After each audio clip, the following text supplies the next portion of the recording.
वीरो मंगलम गौतमो गणी मंगलम पुष्पदंताद्यो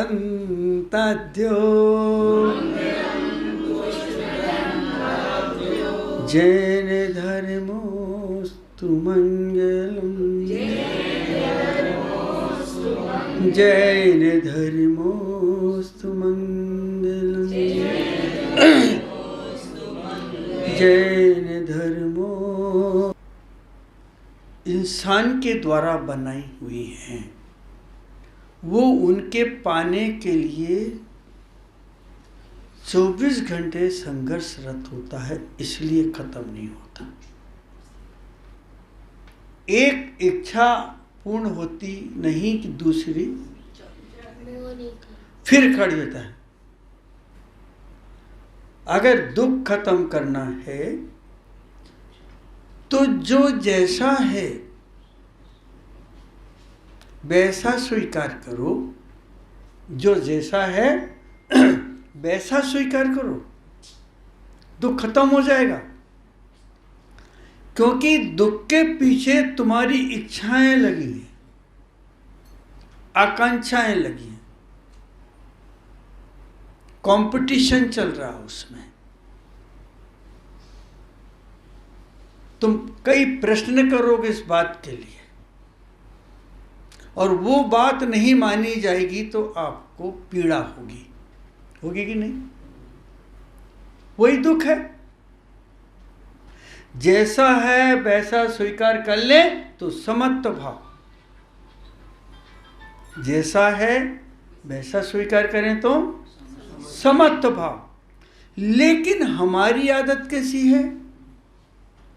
अगर हम नदी के धार के अनुकूल बहते हैं तो किनारे पहुंच जाते हैं, और नदी के बहाव के विपरीत चलेंगे तो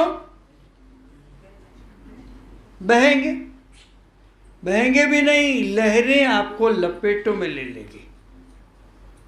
फिर जो होगा जैसा होगा वो भोगना पड़ेगा। हम प्रकृति के धारा के अनुकूल नहीं चलते। प्रकृति माने आत्मा, प्रकृति माने हम आत्मा की धारा के अनुकूल नहीं चलते हैं, इसलिए ठोकरे खाएगा और धारा उसे कहीं भी ले जाके फेंक देगी। तो आत्मा की जो प्रकृति है, चेतना की प्रकृति है, वो प्रकृति है परमात्मा बनने की, प्रकृति है स्वयं को जानने की, प्रकृति है स्वयं के अंदर जो परमात्मा बैठा है उस परमात्मा को जागृत करने की। बहते पानी में बीज फेंकेंगे तो बह जाएगा, और पानी के ऊपर फिर बीज को रोपण करके डालेंगे तो वो अंकुरित भी हो जाएगा। होगा कि नहीं? हम जब धारा के प्रतीक चलते हैं तो दुख की लाइन लग जाती है, इच्छाओं की लाइन लग जाती है, संघर्ष सामने आके खड़ा हो जाता है। कागज के फूल तो कुछ देर ठहर सकते हैं, लेकिन गुलाब के फूल नहीं ठहरेंगे, वो मुरझाएंगे। वो एक उम्र लेके आए, कुछ समय के लिए गंध लेके आए, थोड़ा सा समय लेके आए हैं, और वो समय समाप्त होगा तो फूल मुरझाएगा, और मुरझाएगा तो घर से बाहर। मैं लोगों से अक्सर कहता हूँ, जब आप लोग शादी ब्याह में जाते हैं तो क्या देते हैं? गुलदस्ता। बोलो ना, कैसे हैं आप लोग? ये गुलदस्ता देते हैं, नई दूल्हा दुल्हन को बोलते बेटा मैं तो मुरझा रहा, तू भी ऐसी मुरझाएगा। थोड़ी देर मुस्कुरा ले, नई शादी है। अरे भाई, मुस्कुराने वाला तुमने गुलदस्ता क्यों दिया? शाम तक उसकी दशा बिगड़ जाएगी, मुरझाएगा, और एक दिन वो वहाँ से उठा दिया जाएगा। बोलो भाई, है ना? अगर हम गुलदस्ते की तरह जगह एक बीज दे देते बोने के लिए, भैया मेरी तरफ से ये बीज है, तो बीज जब भी ऊपर पड़ता तो घर वाला कहता यार रजनीश ने दिया था, यार क्या सुगंध आ रही, क्या पेड़ दिया, देखो उसके पत्ते देखो, उसकी लालिमा देखो, वो फूल कैसे खिल रहा है। याद करेंगे कि नहीं? बीज बो देंगे तो क्या होगा? वृक्ष मिलेगा। और गुलदस्ता लेंगे तो एक टेबल स्टूल और रखा रहेगा कोने में, और कुछ दिनों के बाद मुरझाएगा, फेंक दिया जाएगा। तो हम जो वस्तु बाजार से ला रहे हैं वो वस्तुएं गुलाब की तरह हैं, कागज की तरह नहीं है ये कुछ दिन ठहर जाएं। कागज का फूल तो फिर भी महीनों रह सकता है, लेकिन वास्तविक फूल महीनों नहीं रह सकता है। तो आपके इंद्रियों के जितने भी सब्जेक्ट हैं, विषय हैं, वस्तुएं हैं, समझे, वो सारी की सारी क्षण भंगुर है। कैसी हैं? क्षण मिटेंगी, और जब वो मिटती हैं तो आपको पीड़ा होती है। जिंदगी में एक बात हमेशा आप अपने दिमाग में रख लेना कि मृदा का जन्म मरने के लिए हुआ है, फूल का जन्म सूखने के लिए हुआ है।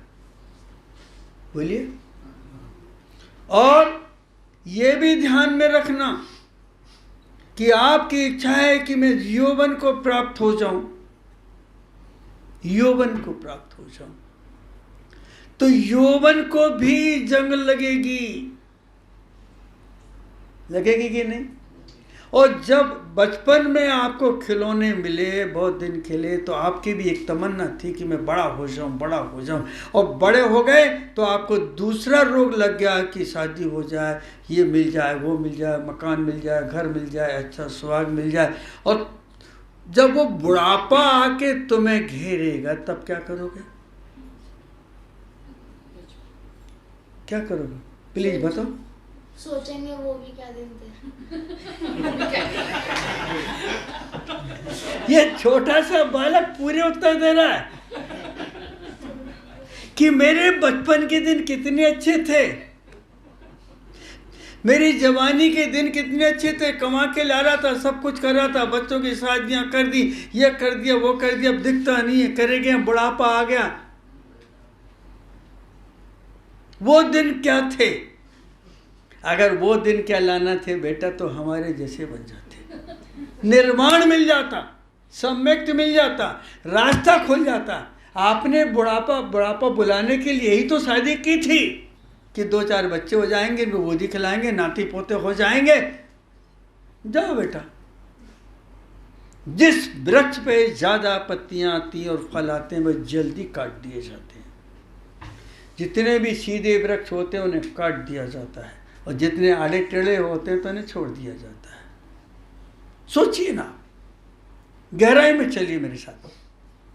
कागज का फूल कुछ दिन टिक जाएगा, गुलाब का फूल नहीं टिकेगा। तो आप अपने आप से पूछ लीजिए, अपने पास ठहर के पूछ लीजिए, रुक कर के पूछ लीजिए कि तुम्हें ये जो अमूल रत्न मिला है, ये जो अमूल वस्तु तुम्हें दी गई है, तो तुम क्यों उनको छोड़ करके चिंता में फंस गए, विषाद में फंस गए, स्मृतियों में चले गए, कामनाओं ने तुम्हें लूट लिया हैं, वासनाएं तुम्हारे पीछे पीछे जा रही हैं, सपने देखे जा रहे हैं, बैठे बैठे ये करूँगा तो ये होगा, ये करूँगा तो ये होगा, तो ऐसा हो जाएगा, तो ये बिजनेस करूँगा तो ऐसा हो जाएगा। इन सपनों में तुमने अपने आप को खो दिया। तो यार फूल आया था ना अभी तक, गुच्छा आया था ना। अरे ऐसे मोह की परिभाषा क्या है? जहां कुछ नहीं है, खाली चिपके रहो। मोह का मतलब का, जहां कुछ भी नहीं है। और एक दिन मेरा जीवन समाप्त हो जाएगा। इससे दुख पैदा होता है।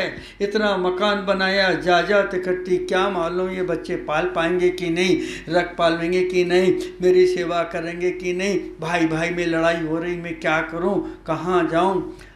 प्रेम का फूल तो कुछ देर टिक जाएगा, लेकिन भगवान नहीं दे पाएगा, सुकून नहीं देगा। वैसे भी प्रेम का फूल टिकता नहीं। जब शादी के आसपास शादी कर लो तो 2-4 महीने इसके इधर उधर घुमा के ले आओ तो बड़ी खुश, फिर बाद में कहती कहाँ ले जाते हो तुम, 6 महीने से तो नहीं लेके गए, लो लड़ाई शुरू। भाई आप लोग अनुभवी हैं भाई, हम लोग तो सब बेचलर हैं यहाँ। बोलो, आपने कहा तो हम तुम्हें ये घुमाएंगे वो घुमाएंगे, विदेश ले जाएंगे, कहाँ ले गए वैसे, तुम तो बम्बई नहीं ले जा सके। ये है आपकी जिंदगी। आपाधापी में और व्यापार में और तेरे और मेरे में मौत सामने आके खड़ी हो गई। अब आप रो रहे तो दुख आपका कैसे छूटेगा, ये आपको सोचना है। सागर की लहरें जैसी जिस ओर जा रही थी, अगर उस लहरों की तरह आप भी सीधे चलते, हाथ पाँव नहीं फटकारते, तो आपको भी किनारा मिल जाता। लेकिन आपने सागर को चुनौती दे दी, जीवन को चुनौती दे दी।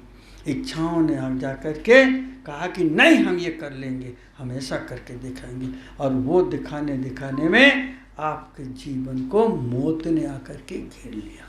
किसने घेरा? एक ही है घेरने वाली।